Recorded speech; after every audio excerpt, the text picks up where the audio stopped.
Hello, ഒരു 2-3 മാസം മുന്നേ ഞാനൊരു ഉറപ്പിക്കലിൻ്റെ കഥയൊക്കെ പറഞ്ഞിട്ടുണ്ടായിരുന്നു. മഴയത്ത് നനഞ്ഞു കുളിച്ച് പോയ കാര്യമൊക്കെ. അപ്പോൾ അതിൻ്റെ ഒരു ബാക്കി എന്നോണുള്ളൊരു വീഡിയോ ആണിത്. സംഭവം അന്നത്തെ ആ ഉറപ്പിക്കലിന് ശേഷം ഇന്ന് വീണ്ടും ഒരു ചെറിയൊരു എൻഗേജ്മെൻറ്റ്, അതായത് മോതിരം മാറൽ ചടങ്ങായിട്ട് നടക്കുന്നുണ്ട്. അതിൻ്റെ തൊട്ട് തലേ ദിവസത്തെ കുറച്ച് കാഴ്ചകളാണ് നിങ്ങളിപ്പോൾ കാണാൻ പോകുന്നത്. അങ്ങനെ ഞങ്ങളിത് കുറച്ച് പേരൊക്കെ ഉണ്ട്. മാമൻ്റെ വീട്ടിൽ തന്നെയാണ് ഉള്ളത്. അപ്പോൾ അവിടെ കുറച്ച് നൈറ്റ് എല്ലാവരും കൂടെ ഇരുന്ന് മൂവിയൊക്കെ കണ്ടു, ഒരു തിയേറ്റർ വൈബൊക്കെ പിടിച്ചു. അതിനിടയ്ക്ക് ഒരു ചങ്ങായി മൂവി കണ്ട് ഉറങ്ങിപ്പോയി. അപ്പോൾ ഞങ്ങളെല്ലാവരും കണ്ടത് പ്രേയത്തിൻ്റെ സുമതി വളവായിരുന്നു. പക്ഷേ ചെറിയ പിള്ളേർക്ക് പോലും പ്രേയത്തിനൊന്നും ഇപ്പോൾ പേടിയില്ലെന്നായി. ഇനിയിപ്പോൾ എൻ്റെ വീഡിയോ കാണാൻ പോകുന്ന എൻ്റെ ബന്ധുക്കളോടാണ് എനിക്ക് പറയാനുള്ളത്.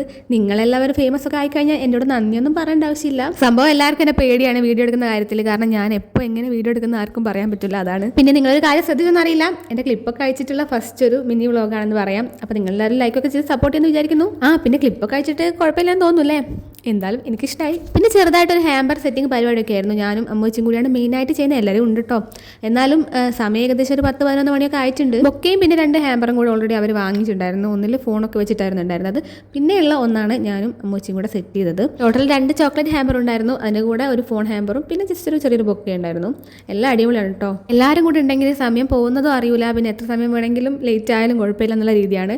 ഞാനും അനിയനും അമ്മച്ചിൻ്റെ വീട്ടിലാണ് ഉള്ളത്. അതും എൻ്റെ മാമൻ്റെ വീട് തന്നെയാണ്. വേറൊരു മാമനാണ്. അമ്മച്ചിയാണ് ഞങ്ങളുടെ എല്ലാവരുടെയും മെഹന്തി ആർട്ടിസ്റ്റ് എന്ന് പറയാം. കാരണം എല്ലാ ഫംഗ്ഷനും ഞങ്ങൾക്ക് മെഹന്തിയൊക്കെ ഇട്ടുതരിക അമ്മച്ചി തന്നെയാണ്. അപ്പോൾ ഞങ്ങൾ നേരെ തിരിച്ച് വീട്ടിലെത്തിയ ശേഷം എനിക്ക് വിട്ടു. അങ്ങനെ എല്ലാ പരിപാടിയും കഴിഞ്ഞിട്ട് നല്ല ലേറ്റ് ആയിട്ടാണ് ഞങ്ങൾ കിടന്നത്. പിന്നെ ഇനിയിപ്പോൾ നാളെ രാവിലെ എണീറ്റ് പോകണം. അപ്പോൾ ബാക്കി വിശേഷങ്ങൾ അടുത്ത വീഡിയോയിൽ പറയാം. അപ്പോൾ നിങ്ങളെ വക ലൈക്കും സബ്സ്ക്രൈബ് ഒന്നും മറക്കണ്ട. ടാറ്റാ.